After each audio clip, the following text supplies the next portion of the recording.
You're the fire in my soul. You keep me so stimulated, stops me turning cold. I make sure you're always fit to sit up on your throne. I'm yours alone. I'm yours alone. Nothing good comes easy, boy, yeah, you already know. I just want to be the one to watch you as you grow. This kind of connection makes it so easy to flow. You got the flow, baby, you got the... Hey, locomotive. I like how you move cause you focused. Softy when you're around me, but you're still bad to the bonus. Never knew it till I found you. Love written all around you. Yeah. Winning, yeah, we bounty. Hey. Anytime you need me, I will be there. I will never leave you cause you're so rare. This feeling is so magical. I need you to let me know. Right, I think we're closing the doors. We've got extra chairs at the back. Everyone's found a seat? Gosh, we've got a row at the back. Somebody said it was like a wedding at the front, but it's not at the back, so you've got the best seats. Are you all comfortable at the back? Does anyone want to move on to a table? Do feel free. We're going to start. So, hello everybody, and welcome to Global Offshore Wind 2018. My name's Emma Howard, and I'm your host for this morning. We've got a big interactive session coming up, but that's a bit later. So often at this stage, I tell you where the fire exits are, you can all see, and I tell you all to please turn these off and put them away. But I'm not going to do that this morning. In fact, I'd like you all to take your phones out. So if any of you have got them in your pockets or your bags, can you all please take your phones out? Because we're going to use, I think if we get the slide up, we're going to use Slido. Has anybody in the room used this? It's a tool for audience participation and interaction. Oh, was that a reticent hand in the corner? Higher. Right, look at all these people, because you might need to go and ask them for help. Just in this corner. Anyone else use Slido? Chap over there. And well done. I'm still going to talk you through it. Okay, so what I'd like you to do is take out your phones. I have just been told, actually, minutes before you came into the room, that the free Wi-Fi isn't working. I don't know if any of you have been successful. So, hello, it's going well. So 4G works. So you should be able to do this completely on 4G. So let's talk through how Slido works. Well, first of all, if you go to slido.com, and when it comes up, I'd like you to then enter the hashtag below. So you'll actually, there'll be a box, all pretty obvious. Some of you are going to get this faster than others. And then you press join. And then you're going to get a choice of 4 rooms. And you are in room or conference session A. Some of you will know that, some of you won't. So conference session A is the room that you're in. And then you'll see, once you're into that room, shall I just check everyone's into the room? Is everyone in conference session A? Does that mean you are? Is anybody not? Right, okay, good. So you'll see that it's questions and polls. Now, if you could all click onto polls for me, we've obviously set up a little practice session for you. So we would like to ask you all where you've travelled from. Where have you come from? We've set up a few answers just to give this a go. So, yeah, oh, look at you. Some of you not sure if you come from Europe or not? What does that mean? That's really moving. That's very Brexity, isn't it? That's very funny. Right, okay. God, we're so on the money. Okay, right. And now for a more, although I'm waiting till that's decided, quite frankly. Right, okay. So, a more topical question for the Harry Kane fans amongst you. Who do you think is going to win the World Cup? Now, we did have a long list of countries. We did put England on it, funnily enough. Now we've now shortened the list because you wouldn't have been able to see the whole list. So we've picked a few countries, and we're doing the answer as a word cloud. So here we go. So as you all join in, the bigger words are going to... I'm not sure at what point it finishes. Yeah, if somebody has put England, it's in there. It's gone. Oh, you're voting, Jonathan. Okay. I'm just wondering if anyone's changing their mind like they did if they come from Europe. Okay. Right, so this is great. You're all getting how it works. Yeah, well, this could go on for ages, couldn't it? We could be getting different answers by lunchtime. Okay, so you get how it works. Right. Let's ask you one serious question before we get on with the morning. This will be very useful for me for later. Okay, so what are the top challenges, do you think, being faced by this industry in the next 5 years? You can put one answer, you can put a few. You've actually got a space where you can type now. So you've got an open field. This isn't something you click on. You can actually use your fingers and your thumbs What do you think is the top challenge, are the top challenges for this industry in the next 5 years? I think I'll be using some of these answers later. We'll be discussing some of these later. Okay, well, this is great. So what I would say about this tool is that when we do the panel discussion, you can pose questions as we've got a very, very large debate for you. As you can see, we've got 10 chairs behind, crazily large, it's going to be good. And we've got 2 mics at the end of the room, but I think we've got, who's walking around with the mics? Yep, hand over here. Somebody over there, right. So if you did want to ask a question as well, you can use the mics. But if you really want to ask a question, just stand up and shout it. I much prefer that. And then I'll repeat it so that on the tape we get the question as well. But you can use this as a tool and you can ask questions. And your questions, ladies and gentlemen, will be filtered. I've done this before, you know. So I'm not going to be taking questions if this industry is doing so well while we're sitting here in Manchester when we should be in the Caribbean. We won't be having. So there's no point with your lovely acerbic questions because they will be filtered. So we're going to try and keep on message and keep on track and challenge our participants who are coming up on the stage. So that's how Slido works. Are you all happy? And if you're not, please go and speak to the people who have their hands up. Okay, let us get on with this morning. So, of course, we are going to start today and hear from the Chief Executive, Hugh McNeal, who's in his 3rd year and really in the last year has been navigating Renewable UK through some challenging times. So he's going to come up on stage and share his thoughts with us about how this industry transitions through them and goes forward. Please welcome to the stage, Hugh McNeal.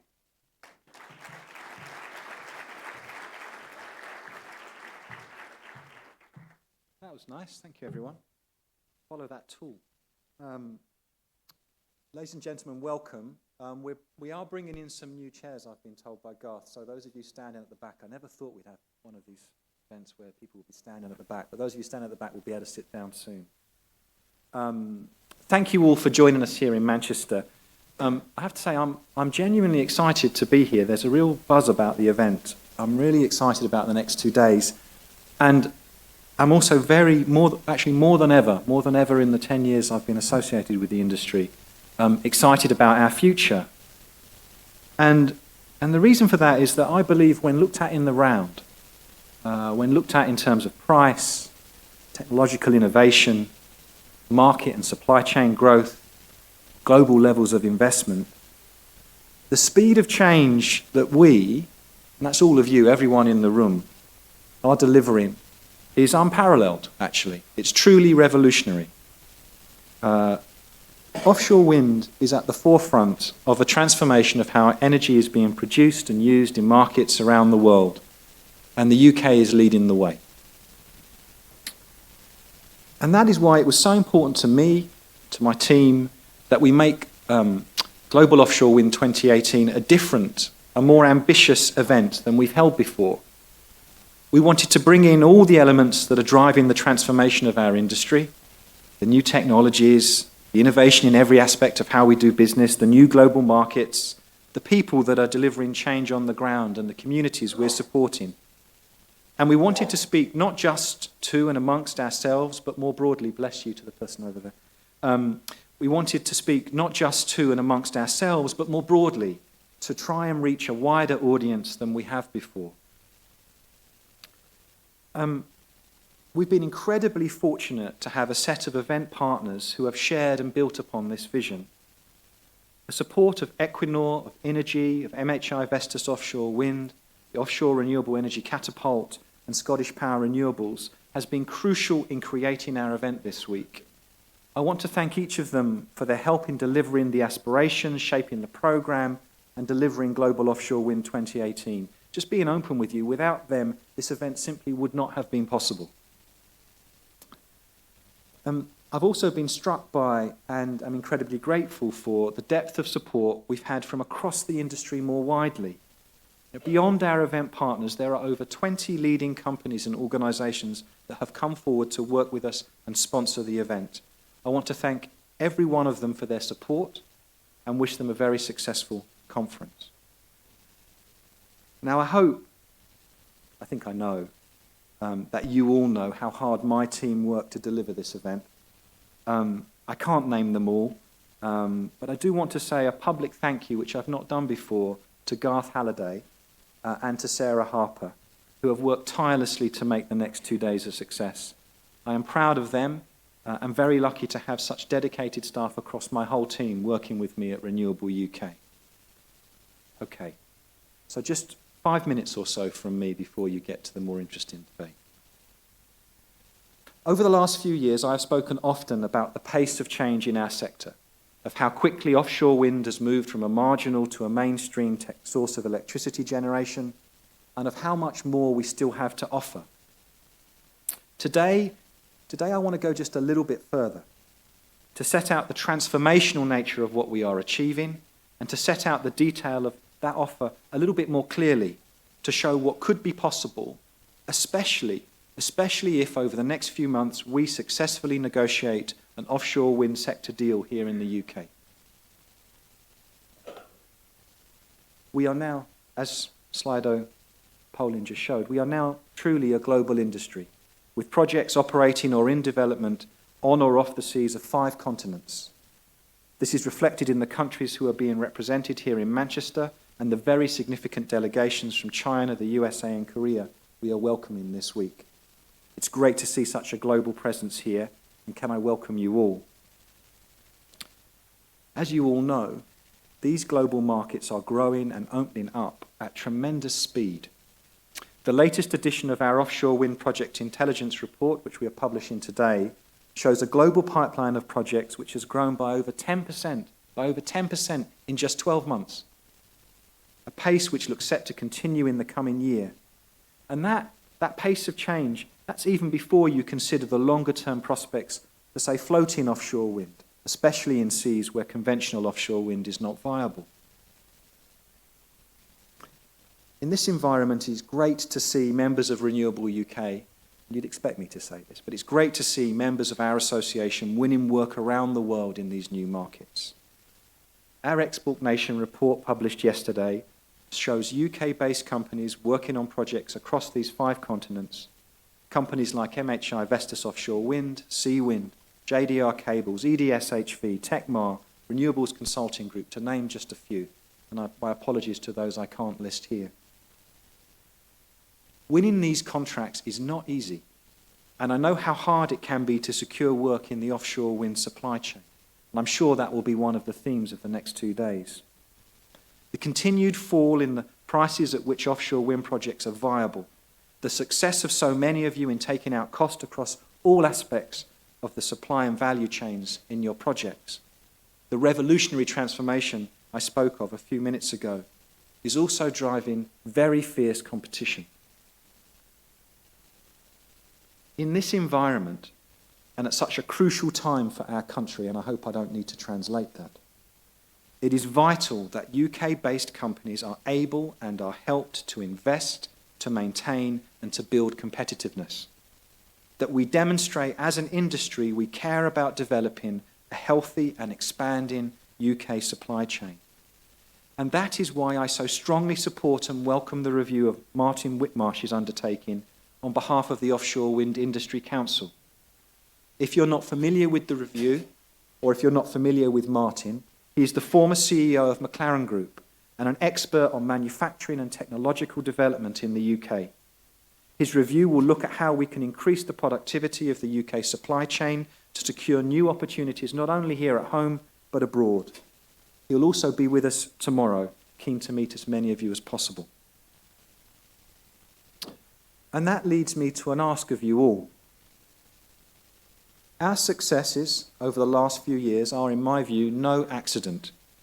The transformation, the development of new markets, the driving out of cost, the innovation, the drive to do better, all of this came from a common purpose, a vision and a desire at every level of our industry: design, manufacture, installation, operations, finance, a desire to achieve things that, frankly, people outside of offshore wind never thought possible.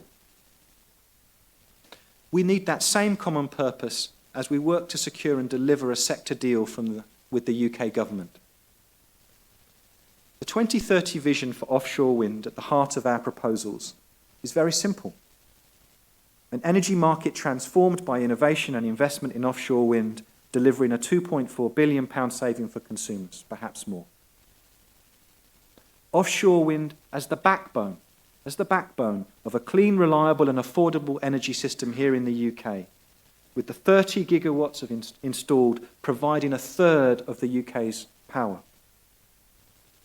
Tens of billions of pounds of investment at a time when our country really needs it.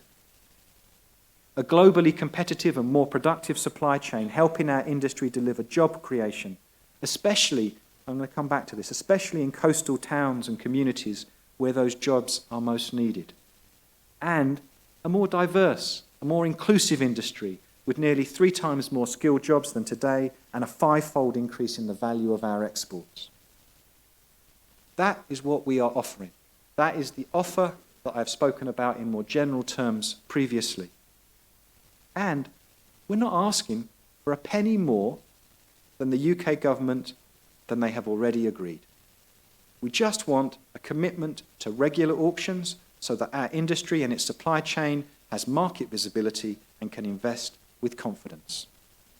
So, at every opportunity, please, can you let government, opinion formers, anyone you think can help, who you think could help and will understand what a great opportunity this is, can you speak to them and can you explain why our country and our businesses need the deal done? Now, I feel so strongly about the sector deal because it could be genuinely transformational, as I've said. And, let's just think about that for a second. I'm going to talk about it over the next few days. Offshore wind can power the decarbonisation of heat and transport. It can support new opportunities for industrial energy users, enable digitisation in manufacturing and across the economy, help to deliver a more productive, prosperous economy. It is a key technology to underpin a flexible, smart power system, delivering low-cost decarbonisation. But it can be transformational in another sense too. And I hope you won't mind me going slightly off script and speaking personally for a moment in my final remarks. Because there's one part of this transformation I especially want to highlight, and that is what an ambitious sector deal could achieve in local communities. Communities I first started to visit a decade ago as a civil servant working on the UK's first low-carbon industrial strategy. I see this transformation starting already. I've got a long list coming, by the way, for which I make no apologies. I see this transformation starting already in the towns and cities I visit in this wonderful job. On the south coast and the Isle of Wight, in the coastal towns of Kent, Great Yarmouth and East Anglia, in Grimsby, Hull and the Humber, in Hartlepool and Darlington, on the north bank of the Tyne and in Blyth, in Edinburgh, Glasgow and the Scottish west coast, in Barrow, in Liverpool and North Wales. These are examples of towns and cities that in many cases have suffered from decades of underinvestment, suffered from the decline of anchoring industries and the work those industries provided. What we are doing, what so many of you are doing or plan to do, can help transform them. Already, we are delivering, in some cases, the largest private investment these communities have ever seen. We're building new manufacturing facilities, revitalising ports, crowding in new investment in SMEs and supporting local businesses. We're investing in people, giving them the skills needed to build successful careers in this industry. In just a few minutes, you'll meet some of these rising stars on this stage, who I'm so delighted are here to share their experiences with you all. So, let's secure this deal. Let's make the transformation we have started irreversible. Let's secure not just tens of billions of pounds investment into the UK, not just a genuinely globally competitive supply chain, not just innovation in robotics, in project management and execution, in computer engineering and software, to name just a few areas where we in the UK can lead the world.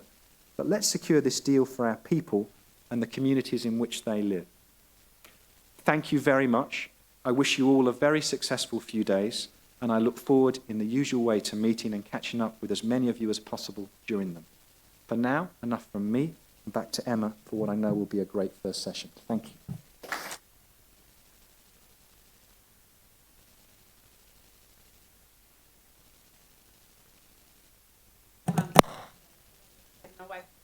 So I chair a lot of panel discussions at conferences, and I've never had 10 chairs on a stage. I mean, it's a lot of people, right? So we're going to do something slightly different. We're going to split our panel in two. We're going to have business leaders on one side, and as Hugh has made reference to, we're going to have the rising stars on the others. So you can describe them in different ways, the young versus the old, or we had some more descriptions last night. So that is not a question for you to write into Slido, by the way. Okay, so now we are free of the lectern. So why don't we start with this side of the room? So I am going to welcome to the stage our old hands, our business leaders, our experienced men. We have men on this side. We are going to balance it up with that side, so watch out, fellas. Let's get you on the stage. First of all, in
Okay, right, let's welcome our rising stars, many of whom I met last night, and an amazing and impressive bunch they are. So first of all, let's welcome to the stage Cassie Greenhill, who's the new talent scheme at Energy.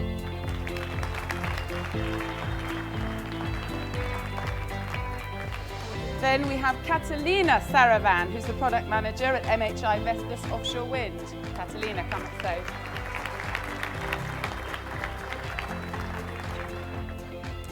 Claire Canning, please come up to the stage. She's the Innovation Manager at Offshore Renewable Energy Catapult. They've actually made it smaller, it's harder to say.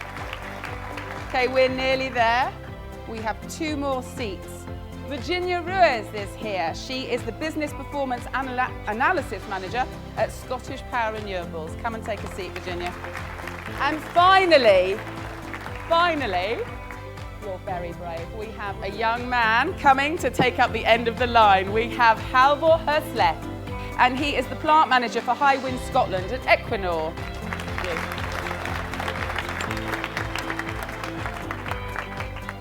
Look at the gender balance here. Right. Okay. So we asked all of you a question earlier. We asked you what you thought the challenges would be in the next 5 years. Some of you wrote one answer, some of you wrote several answers. Who wrote more than one challenge? We can't tell it was a cloud. Yeah, few more has. Most of you just wrote one thing. Is there a headline for that? Well, that's interesting because that's what I'm going to ask all of you. So first of all, just to kick off, and very quick, obviously, we haven't got time for opening statements when there are 9 of you. So Jonathan, what do you think in the next 5 years is the biggest challenge for this industry? Quick answer. Quick answer. not like me. No, so I think that, to me, the single biggest challenge that now faces this industry is to do with the grid. I think we've shown that we can deploy at scale, we can raise finance, we can innovate, we can execute projects, etc. But the thing that holds us back now from really achieving our potential is being able to integrate the massive quantities of offshore wind that we want to into the grid. So we're already talking to the UK government about 30 gigawatts by 2030, 50 by 2050.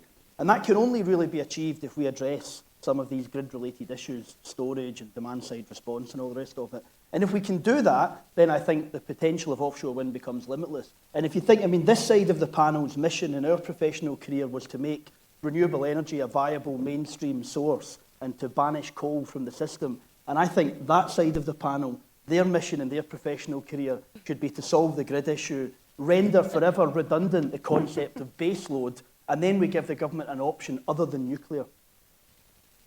Right, Jamie? Andrew? Andrew? Right. Ladies next. Sorry. Andrew. There are lots of challenges, some of them very technical, as Jonathan's talking about, but I think ultimately we have to show the confidence in delivery on value about what offshore wind can do. Let's learn the lesson from onshore wind, how quickly that went into decline because of political lack of support. So we need to be showing customers at large the value of this industry, low cost, it's technically deliverable, as Jonathan's talking about, and it provides jobs. It's really driving the economy behind everything. Okay, thank you for that. Philippe, For me, it's simply the talent pipeline. the talent pipeline. We are going to have probably 20% average growth rate over the next years, the fastest energy growing segment. So we know how to do efficiently offshore wind today, but we will just double or triple the installations. So we need many more of that side of the panel. Yeah, no pressure. We're coming to them. Yeah, what would you say, Richard? I'm going to go for ensuring that we practice our lessons learned. So the UK is pretty much the home of offshore wind. We've got the biggest market in the world, and the rest of the world is catching on to offshore wind. So the rest of the world is recognising the importance of offshore wind. We've learned an awful lot of lessons here in the UK and indeed across Europe. And we need to make sure that those lessons learned are implemented into these new countries across the world. So making sure we get our skills, our expertise and our lessons learned so these new markets don't start from level one, but they come in somewhere close to where we are in the UK and across Europe.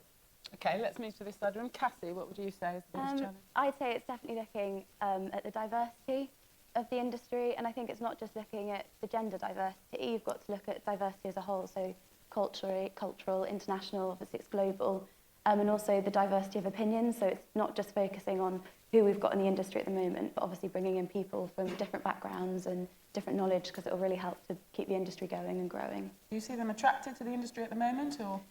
I think it's something that's definitely going to grow. Like, the attention's going to grow, but yeah, it's just about trying to attract different backgrounds to the industry.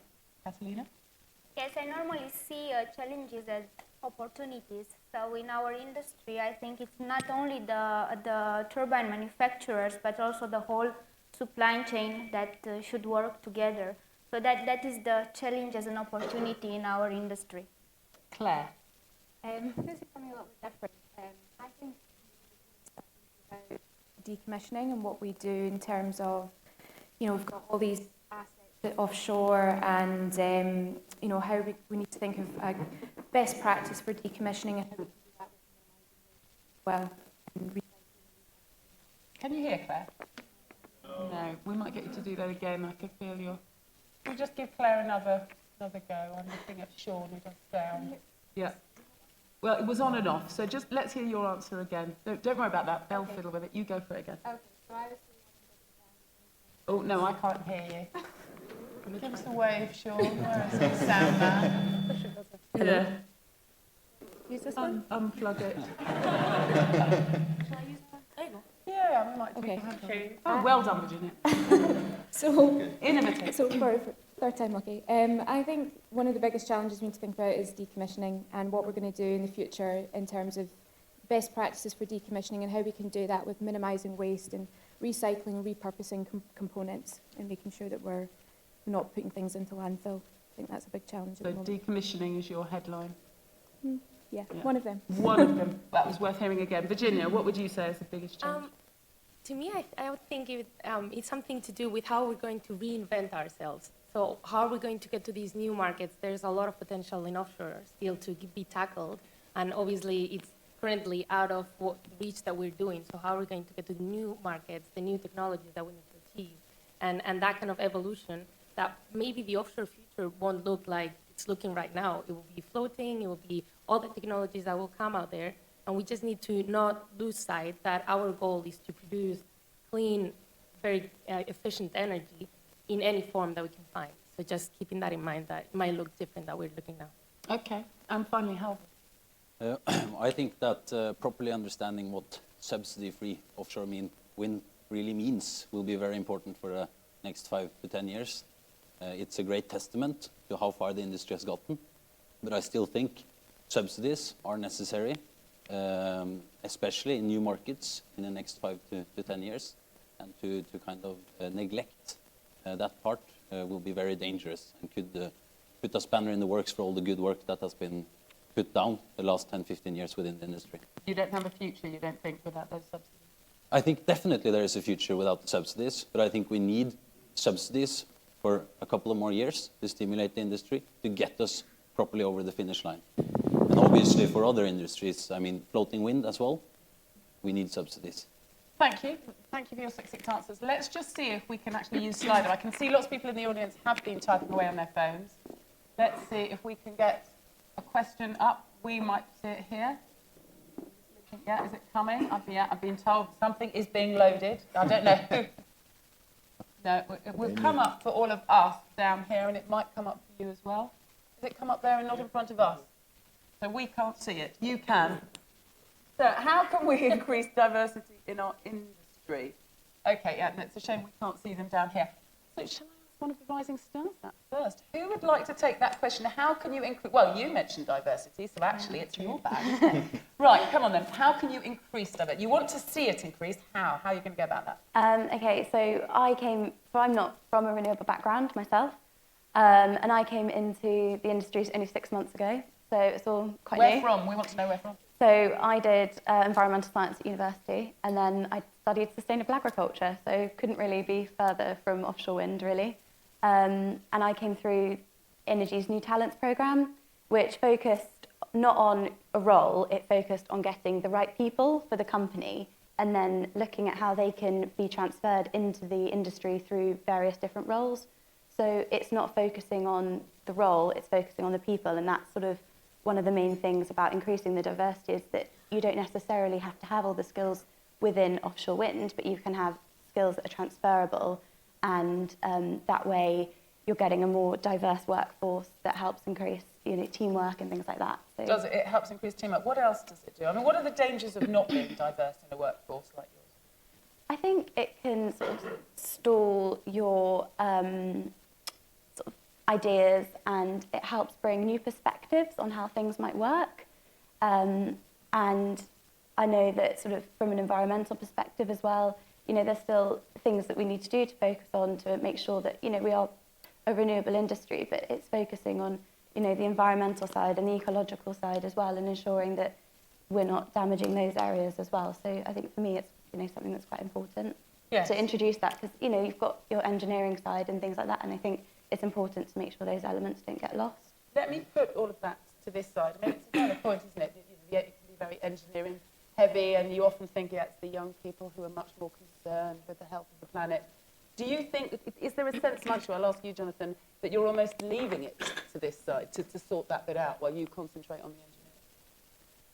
No, I really don't think so. I mean, to me, the diversity question is really important for our sector, in fact, maybe more than others, for two key reasons. One is because we're a sector that embeds infrastructure in communities for generations, decades. And I think it's really important then that the businesses that we run somehow reflect the communities that we serve. And so diversity is an important point.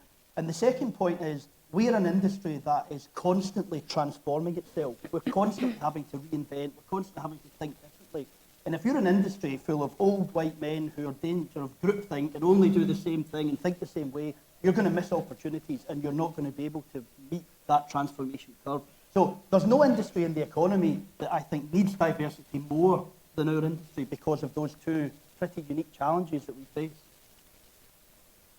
I agree with that. This is my 30th year in the electricity industry, having originated in the utility side of it. And then when I first started, you could imagine a very, very hierarchical organisation, which was the same for all of the electricity companies, all the telecoms companies, all the water companies. So basically, you joined as a young person and you did what you were told from the guys at the top. And I think what the gender balance debate is doing is actually forcing change, as Jonathan's talked about. Yeah. We do have to reinvent ourselves and listen more to some of the younger people who are more expert in thinking differently than we are, because I've just managed a career through the electricity industry. That's it. So I don't think it's just gender balance. I think it's more about listening to people more at the coalface of what we're doing and hearing those ideas and acting on them, because traditionally we've always had forums and so on, and it's like they're back to the autocratic style. I think that's a real, you can see that dynamic change rippling through this. You think you're breaking through that now? Starting to. I don't think we're a long way to go, but we're probably a long way ahead of other industries. But that's what I find quite exciting, is that we are genuinely looking at talent and what are they doing to make a difference in the industry much earlier in their careers than might otherwise when they've risen to certain levels in management, for example, or engineering seniority. Did you want to? Yeah, I was just going to add to that if I can. So I'm actually in my 31st year in the industry, which is hard to believe when you compare myself with Andrew. Thanks.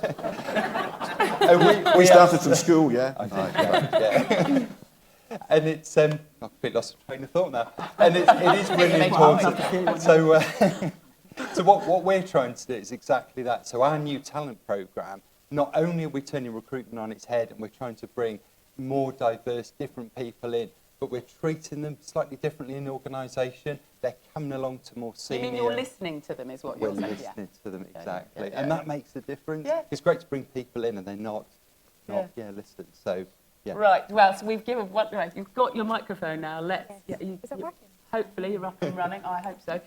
So, you're on your thoughts on this question, then we're going to move on to another question. So what would you say? I just wanted to echo what Andrew said, that you have to point out there's a lot of great initiatives being run at the moment to really try and encourage people to get involved in STEM subjects.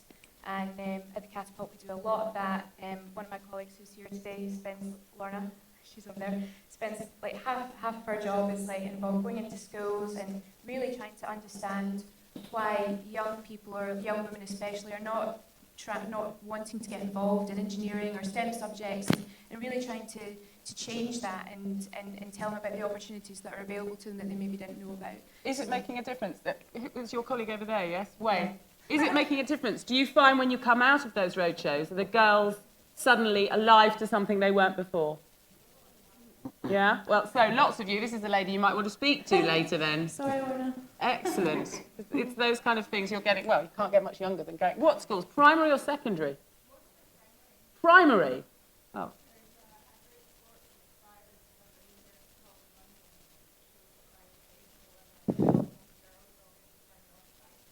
So you want to get those girls before they're 11. That's fascinating. Right. You'll be very popular later on. That's excellent to hear. Okay. Thank you. Yeah, so I think it's really about getting to kids younger when they're picking their subjects at school, and trying to tell them a little bit more about the opportunities that are available to them. And there's no such thing as boys subjects, girls subjects. And similar to Cassie, I had a really different background before I got into renewables. I did marine biology, and the jobs that are available now were not available when I first started. So it's really exciting to think about when these kids come out of school, the jobs that will be available. Good to hear. However, I know you wanted to say something. Yeah, as the youngest man, I thought I would say that it's all not doom and gloom either. When I finished university 5 years ago, we had 50% females in my class, renewable engineering, class of 100 people, and that trend continues in Norway. And in Equinor, the company I work in, I have a female leader. In our leader team, it's 50% females. Her leader is female, so I think things are definitely changing. Yeah, that's just about gender though, isn't it? I mean, there's a more diverse issue Yeah, out obviously, there as well. but I think on the gender diversity, I think we see a lot of change. Okay, should we take another question from the audience if we can get Slido up? Will it come up behind us? It's not coming up here, I'm afraid, so we can't read it. We'll look behind us. So, what is needed, somebody else is going to have to read these for us. What is needed for truly global cooperation for offshore wind between government, what does that say on the end, anybody? Companies and organisations around the world. Right. Who would like to take? Virginia, do you want to tackle that? Can you see that question? Do you need it? Can't see it. You can't see it in front of us, which was the idea, I'm afraid. Yeah, have a look at that. Yep. I only found the one on mute now. Move it up there. Sorry about that. That's okay, I think we can hear that. Yeah, go on, what do you think? To be fair, I think the offshore wind industry right now is where it is because it's been a global cooperation across countries. So obviously there's been different initiatives in different countries at different points in time. But in general, if you see the teams that form, the teams that are building right now offshore wind farms are just a great cooperation and multicultural environment that everyone has a say in, everyone brings their own experience, and it is just joining forces, which I believe is one of the key needs in this industry, is that cooperation, because obviously a single person alone can't do anything. It needs to be a team and a cooperation, and everyone coming from different backgrounds brings a different input. It is also related to diversity that we were saying, but also in a multicultural environment. So for example, I'm Spanish, I work in a UK company, and we have projects all around the world. And that kind of experience, learning how other people work, how can you make things work, how can make things easier and understand other markets, I think is a key component for the development of the industry. Yeah. Nicely bringing those two questions together. Philippe, we haven't heard from you for a while. What's your reaction to the question that we have?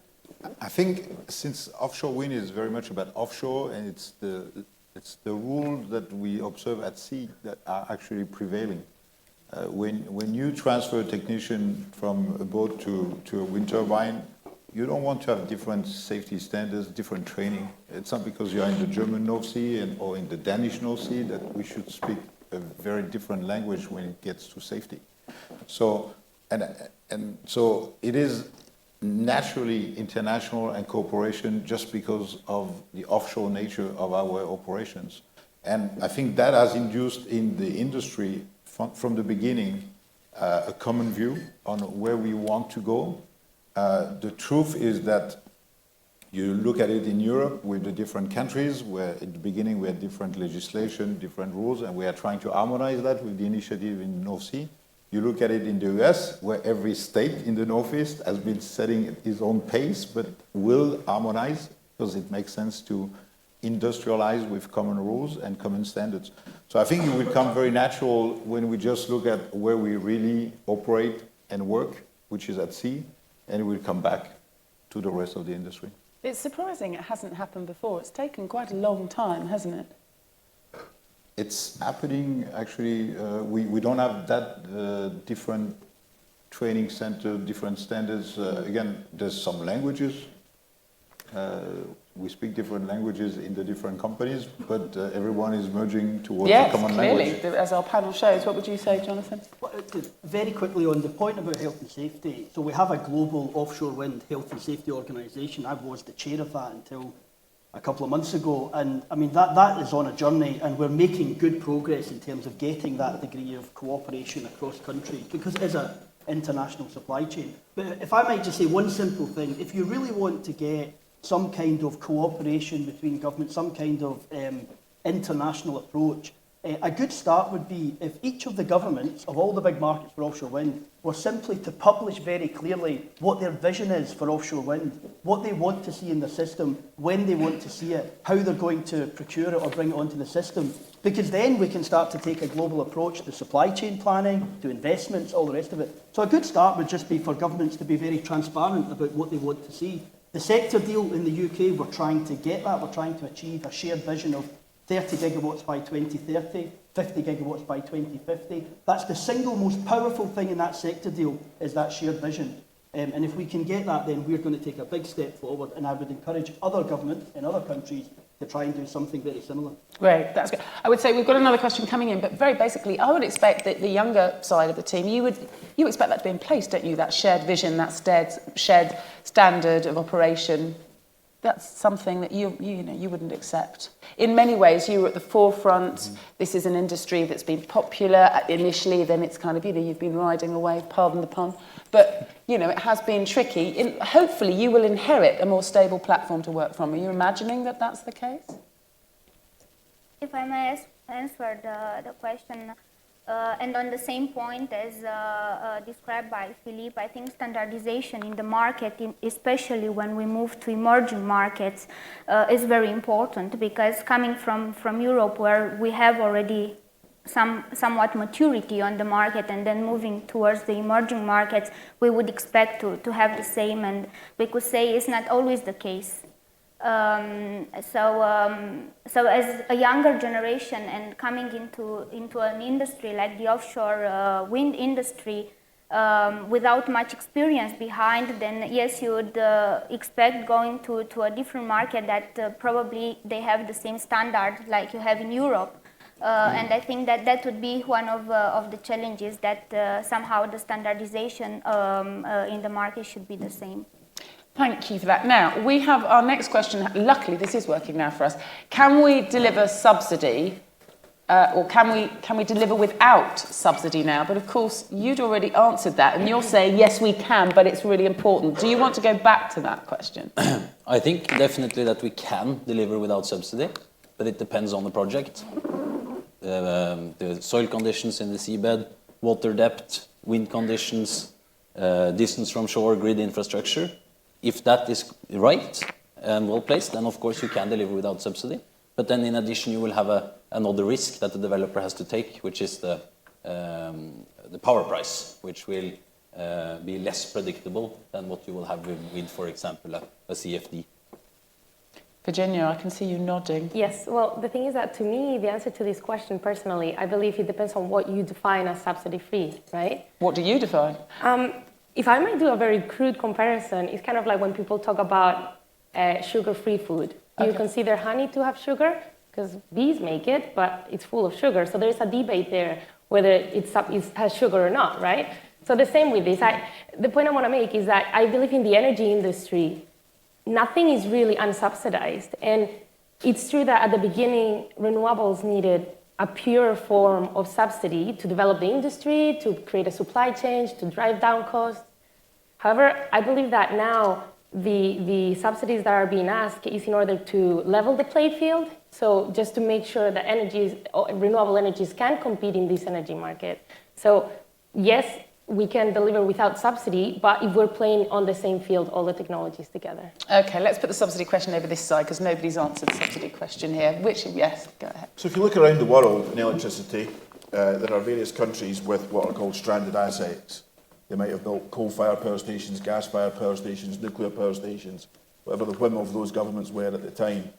And it is a fact, things change, and you can end up seriously out of the money. If we're asking any companies to invest billions to build offshore wind, and then suddenly there's a goalpost movement, that's a serious impact to the economy. So ultimately, I think the industry is right to continue to seek a pathway that gives investor confidence the best chance, whether that's a subsidy or some other guarantee of access to the market or something else that just reassures them. If you build this plant and you go and spend millions of pounds as investors, you can properly assess the chances of stranded assets happening and then take a view on whether you invest or not.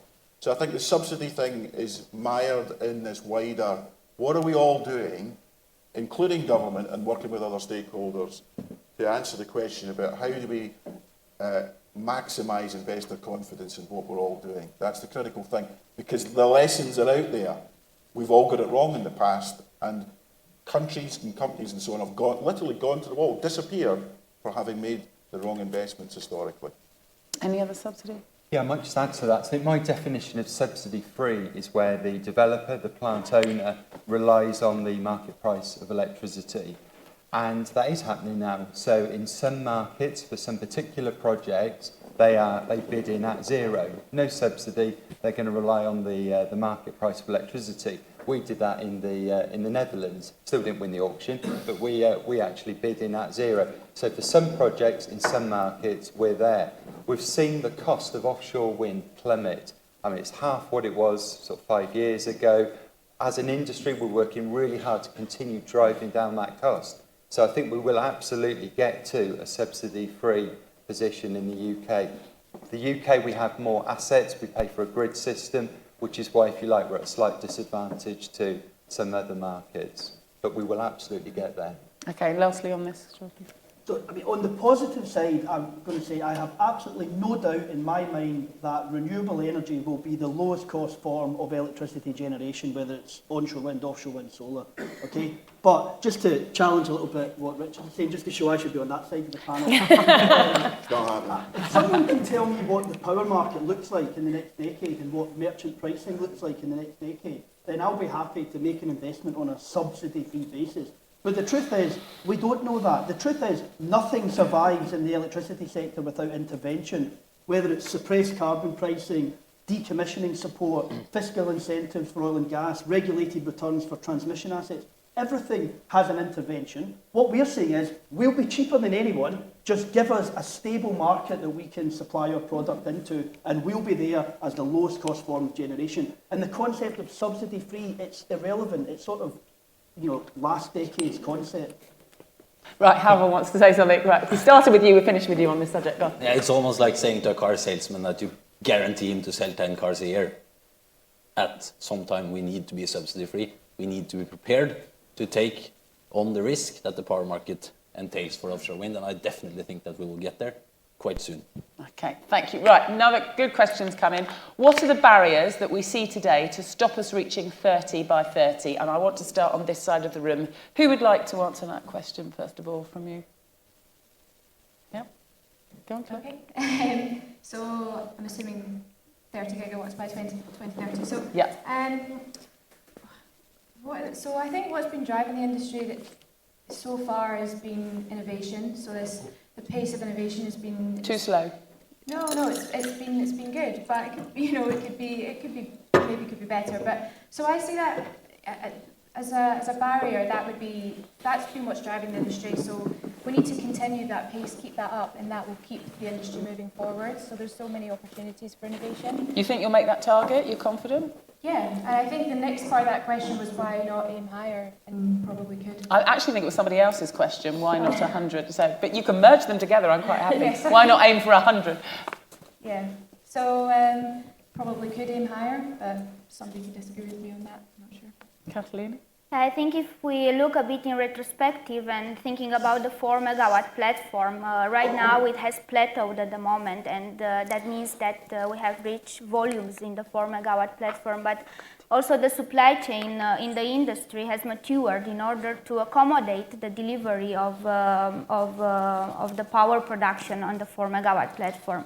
And going forward, we have the 8 to 9.5 megawatt range, which will also plateau at some point because the volume is needed, but also the supply chain will need to accommodate the power production. Even if this is the pattern in the industry to go towards bigger and bigger turbines, I strongly believe that making our turbines smarter, that is the trend in the industry, and by doing that, if you look at turbine right now, you should see it as a power plant with a lot of data flowing. You want to make a quick point? Yeah, it's just a very quick. I agree with Catalina as well that it needs to be seen. We need to make sure that renewables are a stable generation form, but also we need to remember that renewables are part of a bigger system, which is the energy system, which is very complex. So we need to make sure we fit in this system. We need to be able to comply with the grid regulations. We need to be able to deliver a stable supply. We need to make sure that people can rely on us as they rely on any traditional energy. Okay, thank you very much for that. This side of the room, Philippe, haven't heard from you for a while. What do you think are the obstacles of reaching 30 by 2030? We don't see obstacles. Oh, excellent. Excellent. It's all going smoothly. We don't see obstacles because, I'm just on the old side of the panel. But a few years ago, but it's interesting that few years ago, we were talking about getting under £100 by 2020. It's true, but the questioner, I don't know if they're going to put their hand up, but the questioner is obviously thinking that there are some obstacles. So let's answer the question from their point of view. They think there are obstacles. What obstacles do you think somebody else might see? Well, if I look at the reasons where we drastically reduced the cost of the offshore wind energy over the last years, and much faster than anyone anticipated, It's a combination of two factors. Technology, so we see more progress possible in technology. The size of the machine is not the only reason. There is, when we do bigger machine, the bigger doesn't mean necessarily heavier. So there's an economy of scale in proportion. When we go bigger, we are a little bit smarter in design. There's the efficiency of the machines. There is progress in aerodynamics, in the way we design blades, in the way we manage the structural behavior of the machines, the way we do foundations with more standardization. So there's a reason across the value chain, technology-wise, to think that there are more to do. There's more to come. And the other dimension that I would add to that is not just a technology dimension, it's what I would call the industrialization. And of course it comes with volume, with the maturity of the industry, look at the experience that has been remarkably growing in the UK, for example.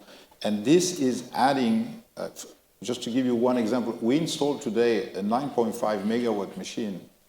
In the same day, it takes 1 day to install a turbine, the same day that it took to install a 3.6 machine some time ago. Right. So if you just install 3 times more megawatt in the same time, I think I have 2 sons, 9 and 10, they understand we reduce the cost. Yeah. Because everything at sea costs a lot with the logistics. So we are drastically reducing cost, and that's the equation that we are responsible for. But I believe, just to add to one of the comments, is that the cost equation is not anymore the battle. I think what is really important is get the value of the power we generate off large wind farms offshore, and how do we get the value of that in the power market? And that is adding another dimension, which I would say the penetration of the renewable energy in the grid.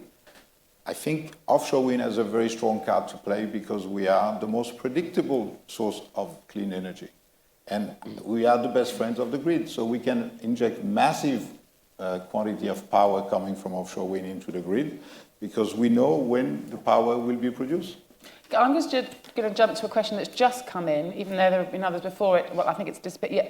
The biggest lesson learned in offshore wind development, I mean, you're kind of alluding to that, you know, the changes you've made and how technology has allowed you to do so many things, including implement quicker. But what's the biggest lesson learned? While you've been in the industry, your perspective will be very different to these guys. So, well, what would you say is the biggest lesson learned in offshore wind development? In your 31 years? 31 years. So you're right. So as far as offshore wind's concerned, in 2004 we commissioned our first offshore wind farm. And I think it's probably the installation. So these are huge infrastructure projects that are being built at sea. And we have learned an awful lot of lessons on the construction. We've said we're installing much larger turbines, much faster. Foundation installation on our Galloper project we've just installed. We installed those turbines in half the time to its sister project we only installed 5 years before. So I think for me, an awful lot of lessons that we've learned and the industry's learned when it comes to offshore construction. But there are so many lessons over the last almost 15 years we've learned. What would you say, Philippe? I mean, are these lessons learnt though, or is it just that technology's allowed you to do things better, faster, differently? What are lessons learned? For me, the biggest lessons learned, and I think it goes back to the question about diversity. Right. We are not a simple wind turbine manufacturer. If I don't understand my job as working with my supply chain upstream, with my customer in the logistics and in the installation, we are actually building a factory at sea. I'm only a piece of that value chain. And we were talking about diversity and cooperation, but if we don't recognize that the progress and the cost reduction come actually from an entire improvement across the value chain, and it's not my part that is relevant, it's how my part fits better with the part before me and with the part after me. And when we install, again, in 1 day, a turbine that is 3 times bigger, it's the entire value chain that has succeeded. Yeah. So that was something that wasn't so For obvious. For me, in offshore wind, the key word is offshore. Okay. It's not wind. Okay. I want to ask both of you that. What do you think for you in your careers? What's been the biggest lesson learned in offshore? So I wasn't sure whether to interpret the question about development of projects or development of the industry at large. I read it as being the industry at large. For you, whatever you've taken on as so I would say, back to the point you asked about what are the biggest challenges. electricity in any country throughout the world is a politically charged environment. You've got to have political support to drive what you do, which means that if we're going to take subsidies of some way, some guarantee from the government, we've got to be listening to what government's desires are. We constantly talk about clean growth capacity in terms of megawatts or gigawatts in the water. That's terrific for the electricity system. It's not so good for the job side of things. And even when we talk about jobs, we always talk about the jobs associated with a particular project or maybe a manufacturing side of things. When we look at our cousins in aerospace and automotive, they are masters at showing how their investments in research and development and demonstration and furthering technologies have a massive multiplying effect in the economy. Right. And that's why ministers listen to the voices of those industries. They see economic growth, not simply a volume in aeroplanes or cars. They see economic growth. And it's something this industry hasn't done quite as well. And I think that's the lesson we have to learn, because the onshore sector made a complete mess of it, which is why they got switched off. So that's a lesson to be learned. Well, to be fair, some of us are involved with the drafting of the sector deals, and those are exactly the discussions that we're having, that we need a very strong, close relationship with government, so the government understands what this industry is capable of doing, willing of doing, and also what is the role of government properly in enabling it, as opposed to just a top-down, you will do this, you know, bring me that. Let me put you on the spot. How close do you think the industry is at the moment to the Secretary of State to the Environment? I mean, how do you think that relationship stands at the moment? He's not here, you can stick your neck out. No, he's not. I think at different levels it works. So obviously some companies and some elements of the industry are very, very close. But you know, in my business, we deal with lots of small companies in academia and all these guys that are adding value in the economy. He doesn't see that. Yeah. And you know, so I was invited to establish this catapult business, innovation business, some 5 or 6 years ago. And I can tell you, I talked to captains of the industry at the time and went, oh, innovation, oh, that adds risk to my project, or it doesn't bring me the same IRR, return on a project, that I can do by investing directly in a wind farm. And actually, it's the complete reverse. This innovation de-risks your projects. And the innovation through the research and development and the bringing through of new products and services by new companies into the market gives you that economic strength. And these are exactly the things ministers want to hear about from this industry. And we're a bit shy in talking about our appetite to do that and do that well. And I'm simply advocating, look at other sectors and how well they have mastered that language and their activities, because that's why they continue to get very strong support. And we're always in this tension between competition, collaboration, and political trust or otherwise. We've got to conquer those barriers if we're going to go to 30 gigawatts and 50 gigawatts and possibly even beyond. Right, so it's over to you to be more political. I think we had a question. Somebody had written a question for the Rising Stars. I thought I saw a minute ago. Was it? Here we are. For the Rising Stars, what do we need to do differently to what we've done in the past to ensure success of our industry? But, I mean, you could even carry on from what we've just heard there from Andrew, talking about the need for kind of a political meshing and understanding. Any of you interested in taking that role on? Claire? Well, I was going to say, so the last question about, you know, lessons learned, and what I see as a lesson learned in my very short 4 years in the industry is that I really feel like possibilities are endless with offshore wind. You know, when I first started, and the norm was kind of 2.3 and 3.6 megawatts, that's what was offshore, and now we're talking about 9.5 megawatts, and you saw that when you come in, you see this big LM blade at 100. Oh yes, we're out in the hall. Yeah, for me that it's actually mind-blowing in like 4 years how far like technology has come, and so for me, I just think big all the time. And again, like we're talking about automation of technologies, you know, how we can operate and maintain wind farms more efficiently, innovatively, more safely, and it's using machines, it's using artificial intelligence, it's, you know, things that I didn't even consider back when I first started. So that's my lesson learned, is just think big all the time. Think big, not limit yourself. But if you look at that question, what do you need to do differently? Or is it all just going swimmingly and you're just riding the crest of a wave? For me, I think so. Yeah, I don't know.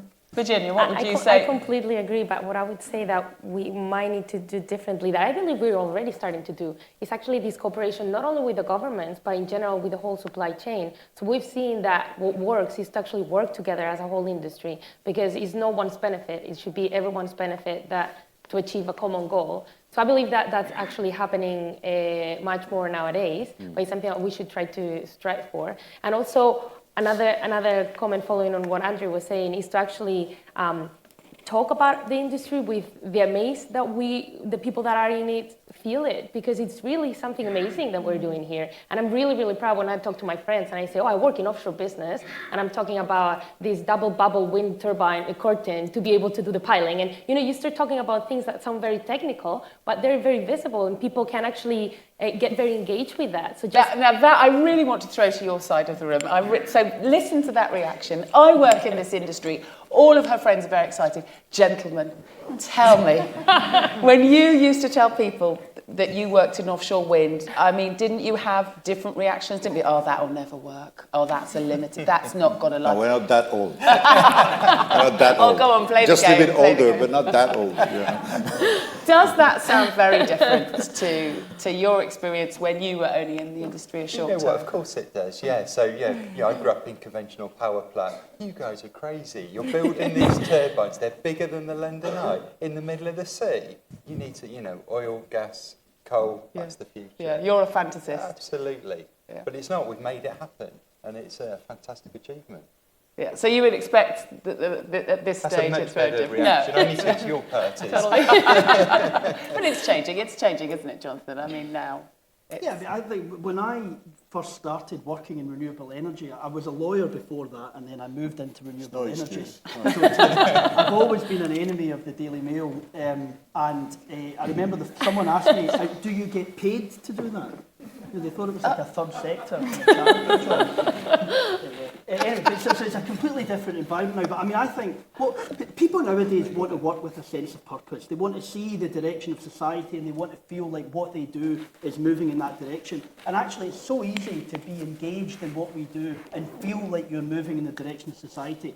Completely agree with what Hugh said in his speech at the start. When you work in this sector and you just make your way up the east coast of this country through these post-industrial towns and coastal communities, and you see the transformational effect that we have on those towns, how we are improving productivity, quality of lives, we're giving people high quality, high cost, long-term sustainable jobs. It's such an amazing feeling to not just be powering the economy, but to be actually creating diversity and hope around the country. So, I mean, and you need to do that to attract people into it. So, I mean, I think things are changing. My only concern is that we sit in a room like this and we all agree and we all nod and but we're talking to the choir, aren't we? We're preaching to the converted. And what we really need to do is stop being the enemy of the Daily Mail and start getting the message out to the wider, the wider society that we are actually the future of the economy and energy in this country, and get that level of enthusiasm shared amongst everyone, not just our own people.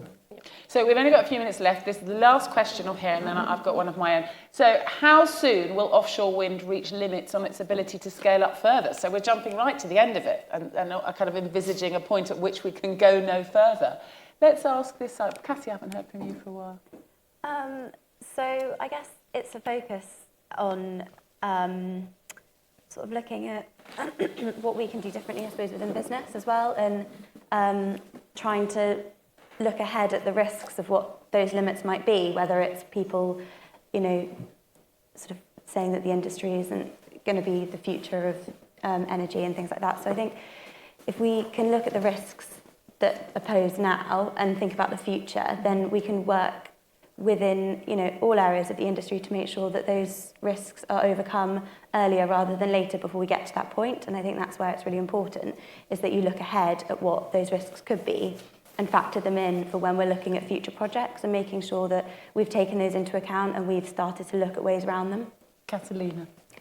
Yes, I will come back to the innovation part because that is my field of expertise, and having the background in business innovation, I have learned that the focus on disruptive innovations is not enough. We also need to take into consideration the incremental small innovations that can provide the customer with bigger power output or with more efficiency in how the turbine is operating. And having this said, and looking to how soon we will reach I can't see the question anymore. I know it's gone small, hasn't it? Yeah, reached the point at which they've scaled up to the max. I think it's too soon to answer on that right now, because there is still a lot of opportunities in the offshore wind industry. Lots of opportunities. We are running out of time, ladies and gentlemen, so I'm going to finish with your questions off there. With just a few minutes to go, I really want to ask this side of the room what you make of this side of the room. I'm not going to ask you what you make of that side of the room, so you're fine.